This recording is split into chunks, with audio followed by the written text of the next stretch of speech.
debunk those myths about accessibility in the workplace one by one. We heard similar arguments when we started pushing for the inclusion of women in the workplace. They can't work long hours, they can't travel, they will need leave frequently to tend to their family and children.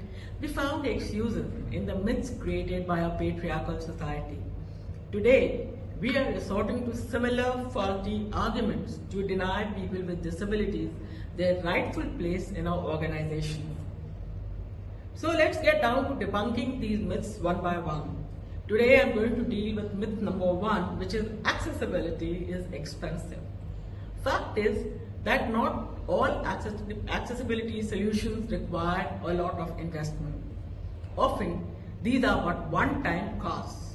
For example, when you build a ramp, you may not even build a concrete ramp. It can be a temporary or a portable ramp which is made of wood or any material like iron or steel.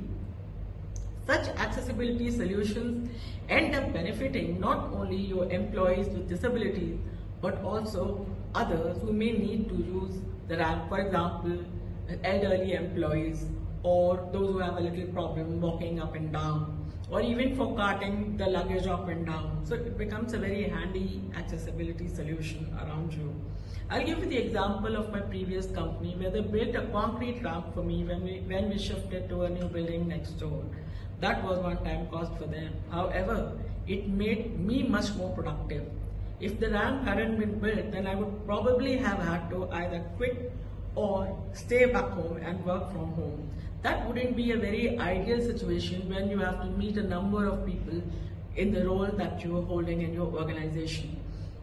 Coming to office is also important for employees with disabilities, that is, those who can make it to the office, because it makes them feel part of the organization. They feel that they belong, and of course, it improves the interpersonal relationship in your organization.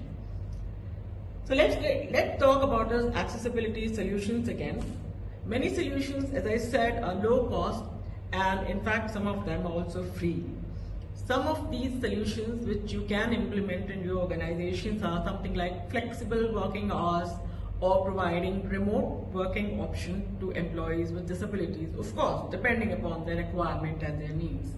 So for example, I was given flexible working hours. Like I used to go to office a little late because it takes some time for me to get ready. And I would be in office by 10:30 or 11 when my office started around 9:30. However, I put in longer hours in office to make up for the shortfall for coming late to office. And of course, in the work culture that we have today, you also carry work back home, so the work never suffered. To start with, you can make these simple adjustments like flexible hours, I said, and remote working options. Also, accessible software significantly enhances accessibility and, as a corollary, the performance of employees with disabilities. For instance, if you're providing a screen reader or if you're investing in closed captioning, especially for meetings, etc., when you have a PowerPoint presentation being made, it doesn't cost you much. Now everything is bundled with the software itself, and the apps themselves come with all this accessibility tools bundled with them. So just the thought that this particular accessibility solution is going to help this particular employee with this particular disability will make a wealth of difference to that employee and to your organization, because you will end up pushing the productivity to a rather higher scale, and you will benefit in the long run. Moreover, as I said, benefits of an inclusive workplace such as increased employee satisfaction and productivity far outweigh the cost. So if you do your ROI around accessibility in the workplace, you will find that accessibility per se is not expensive.